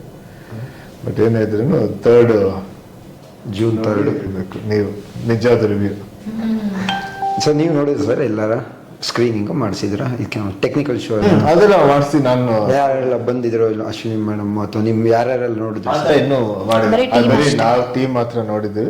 ಈಗ ಮೋಸ್ಟ್ಲಿ ಈಗ ನೆಕ್ಸ್ಟ್ ವೀಕ್ 1st 2nd ಒಂದು ಶೋ ಮಾಡ್ತೀವಿ. ಸೊ ನಮ್ಮ ಮೂವಿಗಿಂತ ಮುಂಚೆನೆ ಒಂದು ಶೋ ಮಾಡಿ ಯಾರು ಶೋ ನೋಡಿದವ್ರು ಆಲ್ರೆಡಿ ನೋಡಿರೋ ಬೆಸ್ಟ್ ಮುಂಚೆನೆ ತೋರಿಸ್ತೀವಿ, ರಿಲೀಸ್ಗಿಂತ ಮುಂಚೆನೆ. ಅವಾಗ ನೀವೇ ಹೋಗಿ ಹೇಳಿ ನಿಮ್ಗೆ. ಇದು ನಮ್ಮ ಸಿನಿಮಾ ನಾವು ನೋಡಿ ನಾವು ಹೇಳಿದ್ರೆ ಅದು ಏನು ಅನ್ಸೋದಿಲ್ಲ. ಅದಕ್ಕೆ ಮುಂಚೆನೆ ತೋರಿಸಿ ಬೇರೆ ರಿಯಲ್ ಆಗಿ ನೋಡಿ ಹೇಳಬೇಕು. ನೀವು ಹೇಳಿ, ಪ್ರೊಡ್ಯೂಸರ್ ಲಹರಿ ಸಂಸ್ಥೆ ಪ್ರೊಡ್ಯೂಸ್ ಮಾಡಿರೋದು, ಬಿಗ್ ಎಕ್ಸ್ಪೆಕ್ಟೇಷನ್ ಇತ್ತು. ಹೇಗಿತ್ತು ಪ್ರೊಡಕ್ಷನ್ ವ್ಯಾಲ್ಯೂಸ್ ಬಗ್ಗೆ? ತುಂಬ ಚೆನ್ನಾಗಿತ್ತು, ತುಂಬ ಚೆನ್ನಾಗಿ ನೋಡಿಕೊಂಡ್ರು. ಸಿನಿಮಾ ತುಂಬ ಚೆನ್ನಾಗಿ ಮಾಡಿಕೊಟ್ಟಿದ್ದಾರೆ, ತುಂಬ ಚೆನ್ನಾಗಿ ರಿಲೀಸು ಮಾಡ್ತಿದ್ದಾರೆ, ತುಂಬ ಚೆನ್ನಾಗಿ ಪ್ರಮೋಷನು ಮಾಡ್ತಿದ್ದಾರೆ. ಈ ಸಂಸ್ಥೆ ಜೊತೆ ಕೆಲಸ ಮಾಡಿ ತುಂಬ ಖುಷಿ ಇದೆ ನನಗೆ. ಮ್ಯಾಮ್ ಅಂದರೆ ರೀಸೆಂಟಾಗಿ ಮ್ಯಾಮ್ ಹೀರೋಯಿನ್ಸ್ಗಳಿಗೆ ಈ AI ಎಲ್ಲ ಬಂದಮೇಲೆ ರೀಸೆಂಟಾಗಿ ರುಕ್ಮಿಣಿ ಮೇಡಮ್ದು ನೋಡಿದ್ರಿ, ವಿಡಿಯೋ ಎಲ್ಲ ಫೋಟೋಸ್ ಎಲ್ಲ ವೈರಲ್ ಆಗಿದ್ರು. ಈ ಥರ ನಿಮ್ಗೆ ಯಾವ ಥರ ಇನ್ಸೆಕ್ಯೂರಿಟಿ ಇದೆ ಆ ಥರ ಈ ಥರ ಎಲ್ಲ ಮಾಡೋರಿಗೆ, ಅಂದರೆ ಈ ಥರ ಡಿಫೆಕ್ಟ್ ಮಾಡಿ ಅಥವಾ AI ಎಲ್ಲ ಮಾಡಿ ಹೀರೋಯಿನ್ಸ್ಗಳ ಫೋಟೋಗೆಲ್ಲ ಇದು ಮಾಡೋರಿಗೆ ಏನು ಹೇಳೋಕ್ಕೆ ಇಷ್ಟಪಡ್ತೀರ ಮ್ಯಾಮ್? ಅಂದರೆ ಅವ್ರಿಗೆ ಒಂದು ತಕ್ಕ ಪಾಠ ಆಗಲೇಬೇಕು ಅವ್ರಗಳಿಗೆಲ್ಲ. ಯಾರು ಆ ಥರ ಎಲ್ಲ ಮಾಡ್ತಾರಲ್ಲ, ನಮ್ಮ ನಿಜವಾಗ್ಲೂ ನಮ್ಮ ಇದ್ರ ಮೇಲೆ ಲಾ ಮೇಲೆ ನಂಬಿಕೆ ಇದೆ, ಪೊಲೀಸ್ ಮೇಲೆ ನಂಬಿಕೆ ಇದೆ. ಅವ್ರಿಗೆ ನಿಜವಾಗ್ಲೂ ಅವ್ರಿಗೆ ಆ ಪನಿಷ್ಮೆಂಟ್ ಕೊಡ್ತಾರೆ. ಸೊ ಅವ್ರಿಗಾಗಿದ್ದ ಪನಿಷ್ಮೆಂಟು ಬೇರೆಯವ್ರು ನೋಡಿದಾಗ ಮತ್ತೆ ಆ ಥರ ಮಾಡೋ ಧೈರ್ಯ ಮಾಡಲ್ಲ. ಸೊ ಈಗ ಬೇರೆ ಹುಡುಗಿಗೆ ಮಾಡಿದ್ರು ಅದು ನಮಗೆ ಮಾಡ್ದಂಗೆ ಲೆಕ್ಕ ಅಲ್ವಾ? ಸೊ ಆ ಥರ ಯಾರೂ ಮಾಡಬಾರ್ದು. ಆ ಥರ ಮಾಡ್ದಿರೋ ಥರ ಪನಿಷ್ಮೆಂಟ್ ಆಗಬೇಕು ಅವ್ರಿಗೆ. ಸೊ ಅದನ್ನ ನೋಡಿ ಬೇರೆಯವ್ರು ಕಲ್ತ್ಕೋತಾರೆ, ನಾವು ಮಾಡಿಬಿಟ್ರೆ ನಮಗೂ ಅದೇ ಪನಿಷ್ಮೆಂಟ್ ಆಗುತ್ತೆ ಅಂತ. ಸೊ ಅದನ್ನು ನಾವು ನಿಲ್ಲಿಸಲೇಬೇಕು. ಸೊ ಅದಕ್ಕೆ ಯಾವ ರೀತಿಯಾದಂಥ ಕ್ರಮಗಳನ್ನ ತಗೊಳ್ಬೇಕು ಅನ್ನೋದನ್ನು ನೋಡಬೇಕು. ಸರ್ ಅಂದರೆ ಇದೇ AI ಮೇಲೆ, ಅಂದರೆ ಇವಾಗ AI ಹೊರಡಾಗ್ಬಿಟ್ಟಿದೆ ಎಲ್ಲ ಫುಲ್ಲು. ಅಂದರೆ ಲಾಸ್ಟ್ ಟೈಮ್ ಟೀಸರಲ್ಲೂ ನೋಡಿದ್ರಿ, ಬೇರೆ ಲ್ಯಾಂಗ್ವೇಜಲ್ಲಿ ಇರ್ಬೋದು, ನಮ್ಮಲ್ಲೂ ನಿನ್ನೆ ಎಲ್ಲ ಸಾಂಗ್ ರಿಲೀಸ್ ಆಗಿರೋರಲ್ಲೆಲ್ಲ AI ಬಳಸಿದ್ದಾರೆ. ಏನು ಅಂದರೆ ಇವಾಗ ಇಲ್ಲಿ ಅಂದರೆ CG ವರ್ಕು ಮತ್ತು ಪೋಸ್ಟರ್ ಡಿಸೈನಲ್ಲೆಲ್ಲ ತುಂಬ ಕಷ್ಟ ಆಗ್ತೈತಿ AI ಬರೋಕ್ಕಿಂತ ಮುಂಚೆ. ಆ ಥರ ಯಾವ್ದಾದ್ರು ಒಂದಿದ್ರೆ ಅಡಾಪ್ಟ್ ಮಾಡಿದ್ದೀರಾ, ಇಲ್ಲ ಆ ಥರ ಟೆಕ್ನಾಲಜಿ ಬಂದಿರೋದು ಎಷ್ಟು ಹೆಲ್ಪ್ ಆಗ್ತಾ ಇದೆ ಅಂತ ಸರ್? ಇಲ್ಲ, ಇದಕ್ಕೆ ಈ ಸಿನಿಮಾದಲ್ಲಿ ಯಾವ AI ಏನೋ ಯೂಸ್ ಮಾಡಿಲ್ಲ. ಮೋಸ್ಟ್ಲಿ ಒಂಚೂರು ನಮ್ಮ ಏನದು ಈ ಮ್ಯೂಸಿಕ್ ವಿಡಿಯೋ, ಲಿರಿಕಲ್ ವಿಡಿಯೋಗೆ ಅಲ್ಲಿ ಇಲ್ಲಿ ಯೂಸ್ ಮಾಡಿರೋದು. ಬಟ್ ಸಿನಿಮಾದಲ್ಲಿ ಯಾವುದಕ್ಕೂ ಯೂಸ್ ಮಾಡಿಲ್ಲ. ಬಟ್ AI ಇಂದ ಒಂದು ಅಷ್ಟು ಹೆಲ್ಪ್ ಅಂತೂ 100% ಆಗೇ ಆಗುತ್ತೆ. ಬಟ್ ಅದೇ ರೀತಿ ಏನೇ ಬಂದ್ರೂ ಒಂದಷ್ಟು ಅಡ್ವಾಂಟೇಜ್ ಇದ್ದರೆ ಅದ್ರ ಡಿಸ್ಅಡ್ವಾಂಟೇಜ್ ಇದ್ದೇ ಇರುತ್ತೆ. ನಾವು ಎಷ್ಟು ಯೂಸ್ ಮಾಡಬೇಕು ಅಷ್ಟು ಯೂಸ್ ಮಾಡಬೇಕು. ನಾವು ಅದಕ್ಕೆ ಸರೆಂಡರ್ ಆಗಬಾರ್ದು ಯಾವತ್ತು ಅಂತ ಅನಿಸುತ್ತೆ. ಸರ್ ನಿಮ್ಮದು ಮೂಮೆಂಟ್ ಯಾವ್ದಾದ್ರು ಗ್ಯಾಪ್ ಮುಸ್ಕೊಂಡ್ರೆ ಅವಾಗಲೇ ಕೇಳಿದ ಪ್ರಶ್ನೆಗೆ ಶೂಟಿಂಗ್ ಟೈಮಲ್ಲಿ ಯಾವ್ದಾದ್ರು ಒಳ್ಳೆ ಮೂಮೆಂಟ್, ಒಳ್ಳೆ ಮೂಮೆಂಟ್ ಇಲ್ಲ ಕಷ್ಟವಾಗಿ ಮಾಡಿದ್ದು, ಇಲ್ಲ ಇದು ಸಖತ್ತಾಗಿತ್ತು ಫ್ರೆಶ್ ಆಗಿ ಮಾಡಿದೆ ಅನಿಸಿದ್ದು ನಿಮಗೆ ಜಾಸ್ತಿ ಕಷ್ಟವಾಗಿ ಮಾಡಿದಂದ್ರೆ ಅದೇ ಒಂದು ಇಂಟರ್ವೆಲ್ ಬ್ಲಾಕ್ ಒಂದು ಫೈಟ್ ಇದೆ. ಅದು ನಾವು ಶೂಟ್ ಮಾಡಿದ್ದು ಒಂದು ಮಾರ್ಚ್-ಏಪ್ರಿಲ್ ಟೈಮಲ್ಲಿ. ದೇವನೂರ್, ಅದು ಚಿಕ್ಕಮಂಗ್ಳೂರ್ ಪಕ್ಕ ಇದ್ರೇನು ಇದು ದೇವನೂರ್ ಬಂದು ಒಂಥರ ರೈನ್ ಶಾಡೋ ಏರಿಯಾ. ಅದು ಹೆವಿ ಬಿಸಿಲು, ಆಮೇಲೆ ನೀರು ಕಮ್ಮಿ. ಸೊ ಟಾಪ್ ಲೈಟ್ ಬೇರೆ ಇರ್ತಾ ಇತ್ತು, ಹೆವಿ ಬಿಸಿಲು. ಸೊ ಅದರಲ್ಲಿ 3 ದಿನ ಫೈಟ್ ಮಾಡಬೇಕಾಯ್ತು. ಅದೊಂದು 10 ಜನ ಫೈಟರ್ಸ್ ಜೊತೆ. ಅದು ಸಖತ್. ನಾವು ಟೋಟಲಿ ಸಿನಿಮಾದಲ್ಲೆಲ್ಲ ಫುಲ್ ಡಲ್ ಆಗಿಬಿಟ್ಟಿದ್ವಿ ಎಲ್ಲರೂ. ಬಿಸಿಲಿಗೆ ಫುಲ್ ಎಕ್ಸ್ಕ್ಯೂಸ್ ಎಲ್ರದ್ದು ಡಲ್ ಆಗಿ ಹೋಗಿತ್ತು. ಅಂದ್ರೆ ಸಟ್ ಇದ್ ನೋಡೋಕೆ ಮಳೆನೂ ಬರ್ತಾರೆ ಇರ್ತಿದೆ ಅನ್ಸುತ್ತೆ ಫುಲ್ ಫಿಲಮ್ ಅಲ್ಲಿ. ರೈನ್ ಎರಡು ಅನ್ಸುತ್ತೆ, ಮಳೆನೂ ಇದೆ ಚೆನ್ನಾಗಿ, ಬಿಸಿಲು ಸಕ್ಕತ್ ಬಿಸಿಲು, ಮಳೆಗಿಂತ ಸಕ್ಕತ್ ಬಿಸಿಲು, ಹೆವಿ ಬಿಸಿಲು. ಒಂದು ಕ್ವಶನ್ ಏನಂದ್ರೆ ನಿಮ್ಗೆ ಕಾಸ್ಟ್ಯೂಮ್ ಇಂದ ಅವಾಗಲೇ ಕೇಳೋಣ ಅನ್ಕೊಂಡೆ, ಮರ್ತೋಯ್ತು. ಸಾಂಗ್ ಬೆಂಕಿಯಲ್ಲಿ ತಂಪುಕೊಂಡೆನ ನಮ್ಮ ಲಕ್ಷ್ಮೀ ಕೃಷ್ಣ ಅವ್ರು ಡಿಸೈನ್ ಮಾಡಿರೋದು. ಆ ಕಾಸ್ಟ್ಯೂಮ್ ಡಿಸೈನರ್ ಬಗ್ಗೆ ಏನಾರು ಹೇಳೋದ ನೀವು? I am very happy actually. Lakshmi ತುಂಬ ವೆರಿ ಕಂಫರ್ಟಬಲ್ ಕೆಲಸ ಮಾಡೋದಕ್ಕೆ ಲಕ್ಷ್ಮಿ ಜೊತೆಗೆ. ಅಂದರೆ ನಾನು ಯಾವಾಗ ಫೋನ್ ಮಾಡಿ ರಾತ್ರಿ 12 ಗಂಟೆಗೆ ಫೋನ್ ಮಾಡಿ ನಾಳೆ ಲಕ್ಷ್ಮಿ ಬೆಳಗ್ಗೆ ಬೇಕು ಅಂದರೆ ಇಮ್ಮಿಡಿಯೇಟಾಗಿ ಬಟ್ಟೆ ಕಳಿಸ್ಕೊಡ್ತಾರೆ. ಆಮೇಲೆ ಏನೇ ಹೇಳಿದ್ರು ನಿಮಗೆ ಇಮ್ಮಿಡಿಯೇಟಾಗಿ ಒಂದು ದಿನದಲ್ಲಿ ರೆಡಿ ಮಾಡಿ ಕೊಡ್ತಾರೆ. Very comfortable. I think she saved me so many times. ನಾನು ಏನು ಮಾಡಿರ್ತೀನಿ ಮರ್ತ್ಬಿಟ್ಟಿರ್ತೀನಿ, ನಾಳೆ ಈವೆಂಟ್ ಇರುತ್ತೆ ಅನ್ನೋದನ್ನ ಸಮ್ಟೈಮ್ಸ್ ಏನು ಮಾಡೋದು ಬಟ್ಟೆ ಇಲ್ಲ ಅಂದಾಗ ಇಮಿಡಿಯೇಟಾಗಿ ಲಕ್ಷ್ಮಿ ಕಾಲ್ ಮಾಡಿದಾಗ ಅಷ್ಟೇ ತಾನೇ ಕಳಿಸ್ಕೊಡ್ತೀನಿ ಅಂದ್ಬಿಟ್ಟು ಇಮಿಡಿಯೇಟಾಗಿ ಕಳಿಸ್ಕೊಡ್ತಾರೆ. ಅಂದ್ರೆ ಹಳೆ ಸಾಂಗಿಗೂ ಈ ಸಾಂಗಿಗೂ ಡ್ರೆಸ್ಸಸ್ ಡಿಫ್ರೆಂಟ್ ಇದೆ, ಅದು ಕ್ಯಾರಿ ಮಾಡೋದು ವೆರಿ ಇಂಪಾರ್ಟೆಂಟ್ ಆಗಿತ್ತು. ಅಂದ್ರೆ ನಿಮ್ಗೆ ಎಷ್ಟು ಇದಿತ್ತು ಡ್ರೆಸ್ಸಸ್ಗಳು ಅದೇ ಇತ್ತು, ಅದೆಲ್ಲ ಯಾವ ತರ ಪ್ಲಾನ್ ಮಾಡಿದ್ರು ಸರ್? ನಿಮ್ಗೂ ಅವರೇ ಮಾಡಿರೋದು? ನಂಗೂ ಅವರೇನೆ ಮಾಡಿದ್ದು. ಮೇನ್ ಡಿಸೈನ್ ಬಂದು ಮುರಳಿ ಮಾಸ್ಟರ್ ಅವ್ರದ್ದು, ಅಂದ್ರೆ ರೆಫರೆನ್ಸ್ ಯಾವ ತರ ಇರಬೇಕು ಅದು ಇದು ಅಂತ. ಬಟ್ ಇವರೇ ಮಟೀರಿಯಲ್ನ ಸ್ಕೌಟ್ ಮಾಡಿ ಸ್ಟಿಚ್ ಎಲ್ಲ ಮಾಡಿ ಪರ್ಫೆಕ್ಟ್ ಆಗಿ ಕಾಣಿಸೋ ತರ, ಆಮೇಲೆ ಡ್ಯಾನ್ಸ್ ಮಾಡೋಕ್ಕೂ ಈಸಿ ಆಗಿರ್ಬೇಕಲ್ಲ, ಸೊ ಅದನ್ನ ತುಂಬಾ ಚೆನ್ನಾಗಿ ಡಿಸೈನ್ ಮಾಡಿ ತುಂಬಾ ಚೆನ್ನಾಗಿ. ಬಟ್ ಅದನ್ನ ಅವ್ರು ಮಾಡ್ಕೊಟ್ಟಿದ್ದು ನಮಗೆ ಏನು ಒಂದೆರಡು ದಿನದಲ್ಲಿ, ಕಮ್ಮಿ ಟೈಮಲ್ಲಿ ಮಾಡ್ಕೊಟ್ಟಿರಲಿಲ್ಲ ಪಾಪ. ಅವ್ರು 2 ದಿನದಲ್ಲಿ ಅವ್ರು ನಮಗೆ ಆಕ್ಸೆಸರೀಸ್ ಇಂದ ಹಿಡಿದು ಡ್ರೆಸ್ ಇಂದ ಹಿಡಿದು ಎಲ್ಲಾನು ಇಮ್ಮಿಡಿಯೇಟಾಗಿ ನೀಟಾಗಿ ಪ್ಯಾಕ್ ಮಾಡಿ ಕಳಿಸ್ಕೊಟ್ರು. So it was very good working with her. So ಕೊನೆಯದಾಗಿ ಜುಲೈ 3ನೇ ತಾರೀಕು ನನ್ನ ಜುಲೈ 10 ಬರ್ತಡೆ. ಜುಲೈ 10ಕ್ಕೆ ಬರ್ತಡೆ 10 ಸೆಲೆಬ್ರೇಟ್ ಮಾಡ್ಕೊಬಿಡಿ. ಜುಲೈಲಿ ತುಂಬಾ ಚೆನ್ನಾಗಿ ಒಳ್ಳೆ ಡೇಟ್ ಸರ್ ಆಕ್ಚುಲಿ. ಜುಲೈ ಯಾಕೆ ನೀವು ಹುಟ್ಟಿದ್ದೀರಾ ಅಂತ? ಇಲ್ಲ ಅಂದ್ರೆ ತುಂಬಾ ಪಾಸಿಟಿವ್ಸ್ ಇದೆ ಜುಲೈಯಲ್ಲಿ, ಅದಕ್ಕೋಸ್ಕರ ಜುಲೈಯಲ್ಲಿ ರಿಲೀಸ್ ಆಗ್ತಾ ಇದೆ ಜುಲೈ 3. ಹೇಗೆ ಕೊನೆಯದಾಗಿ ಹೇಳೋದಾದ್ರೆ ಆಡಿಯನ್ಸ್ ಬಂದು ನೋಡೋರಿಗೆ ಏನು ಹೇಳಕ್ಕೆ ಇಷ್ಟಪಡ್ತಾರೆ ಸರ್? ನೀವೇ ಹೇಳ್ಬೇಕು, ನಾವೇನ್ ಚೆನ್ನಾಗಿದೆ ಅಂತಾನೆ ಹೇಳ್ತೀನಿ ಪಿಕ್ಚರ್. ಈಗ ನೀವು ಇಷ್ಟು ವರ್ಷ ನನ್ನ ಜೊತೆ ಟ್ರಾವೆಲ್ ಮಾಡಿದ್ದೀರಾ, ಗ್ರಾಮೀಣ ಬಗ್ಗೆ ನೀವೇ ಎಷ್ಟು ಸಲ ಕೇಳಿದ್ದೀರಾ. ನಿಮ್ಗೊಂದು ಕುತೂಹಲ ಇದೆ ಈ ಸಿನಿಮಾದ ಬಗ್ಗೆ, ಈ ಸಿನಿಮಾ ಏನೋ ಇರ್ಬೋದು, ಯಾಕಂದ್ರೆ ಎಷ್ಟು ದಿನದಿಂದ ಮಾಡ್ಕೊಂಡು ಅದ್ರ ಬಗ್ಗೆ ಎಷ್ಟು ದಿನದಿಂದ ಮಾತಾಡ್ಕೊಂಡು ಬಂದಿದ್ದೀವಿ ಅಂತ. ಸೊ ಆ ಕುತೂಹಲ ಎಲ್ಲ ಕಂಪ್ಲೀಟ್ ಆಗುತ್ತೆ, ನಿಮ್ಗೊಂದು ಸ್ಯಾಟಿಸ್ಫ್ಯಾಕ್ಷನ್ ಅಂತೂ ಗ್ಯಾರಂಟಿ ಸಿಗುತ್ತೆ ಈ ಸಿನಿಮಾ ನೋಡಿದಾಗ. ಸೊ ಅದಕ್ಕೆ ಜುಲೈ 3 ಬಂದು ಥಿಯೇಟ್ರಲ್ಲಿ ನಮ್ಮ ಸಿನಿಮಾ ನೋಡಬೇಕು. ಸೇಮ್ ನೀನೇನು ಹೇಳಲಿ ನಾನು, ಅಂದರೆ ನಿಮ್ಮೆಲ್ರಿಗೂ ನಿಜವಾಗ್ಲೂ ಸಿನಿಮಾ ತುಂಬ ಇಷ್ಟ ಆಗುತ್ತೆ. ನೀವೆಲ್ಲರೂ ಫ್ಯಾಮಿಲಿ ಸಮೇತ ಬಂದು ನಮ್ಮ ಸಿನಿಮಾಗೆ ನೋಡಿ ಆಶೀರ್ವಾದ ಮಾಡಿ. ಸೊ ನನ್ನ ಕಡೆಯಿಂದ ಅಷ್ಟೇ. ಕೊನೆಯದಾಗಿ ನನಗೆ ವಿನಯ್ ಸರ್ ಸಿನಿಮಾಸ್ ಅವ್ರ ಕತೆ ಸೆಲೆಕ್ಷನ್ ಮಾಡೋದೇ ಮೊದಲೇ ರನ್ ಆನ್ ಟೋನಿಂದ ಇಲ್ಲಿವರೆಗೂ ತುಂಬ ಕತೆ ಸೆಲೆಕ್ಷನಲ್ಲಿ ನನಗೆ ತುಂಬ ಇಷ್ಟವಾದ ವ್ಯಕ್ತಿಗಳಲ್ಲಿ ನೀವು ಒಬ್ಬರು. ಬಟ್ ಇದನ್ನ ಗ್ರಾಮಾಯಣನೂ ಅಷ್ಟೇ ಸರ್, ಆಲ್ಮೋಸ್ಟ್ ನಂಗೆ ಪೆಪ್ಪೆಗೆ ತುಂಬ ಎಕ್ಸ್ಪೆಕ್ಟೇಷನ್ ಇತ್ತು. ಅದಾದಮೇಲೆ ನಾನು ನೆಕ್ಸ್ಟ್ ಎಕ್ಸ್ಪೆಕ್ಟೇಷನ್ ಯಾವ್ದಾರು ಇತ್ತಂದರೆ ಗ್ರಾಮಾಯಣ ಮೂವಿ ಹೆಂಗೆ ಬರಬೇಕು ಅಂತ ನಾನು ತುಂಬ ಸತಿಯಿಂದ ಕೇಳ್ತಾ ಇದ್ದೆ. ಅದೇ ಓವರ್ ಆಲ್ ಲುಕ್ಕು ಇದೆಲ್ಲ ನಾನು ಹೇಳಿದ್ದೆ ಸರ್, ಒಂದು ಒಳ್ಳೆ ಮಲಯಾಳಂ ಫಿಲಮ್ ನೋಡ್ತಾ ಇದ್ದೀನಿ ಅಂತ ಅನ್ನಿಸ್ಬಿಡ್ತು ನಂಗೆ ಸಡನ್ನಾಗಿ. ಅಂದರೆ ಕನ್ನಡದಲ್ಲಿ ಸೂಪರ್ ಹಿಟ್ ಮೂವೀಸ್ ಇದೆ, ಆ ಥರ ಫೀಲ್ ಕೊಟ್ಬಿಡ್ತು ನನಗೆ. ಕಾಸ್ಟ್ಯೂಮ್ ಆಗಲಿ ಪ್ರತಿಯೊಂದು ಎಲ್ಲ ಹಳ್ಳಿದಾಗಲಿ, ಮೇಡಮ್ ಲುಕ್ಕು, ನಿಮ್ಮ ಲುಕ್ಸು ಎಲ್ಲ ಪ್ರತಿಯೊಂದು, ಡೈರೆಕ್ಟ್ರು, ಪ್ರೊಡಕ್ಷನ್ ಪ್ರತಿಯೊಂದು ನಮಗೂ ಒಳ್ಳೆ ಎಕ್ಸ್ಪೆಕ್ಟೇಷನ್ ಇದೆ. ಜುಲೈ 3ಕ್ಕೆ ಸೂಪರ್ ಹಿಟ್ ಆಗಲಿ sir cinema. Thank you so much. Thank you sir.